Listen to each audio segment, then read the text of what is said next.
umpog na umpog na. May nararamdaman yung buboy, ayaw kumain. Ano ginawa niya, ginanong yung pagkain. Yung parang hindi ka ako rin yung hindi ba baka, sabi ko ba pala naman hindi natin yung braso niya, hindi natin yung papaliwan ko.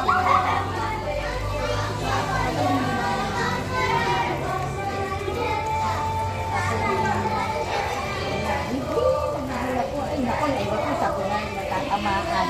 Oo. Panipit na yung panipit niya. May panagpat ko lang ito. Panagpat ko pa dun sa pamangkin ko.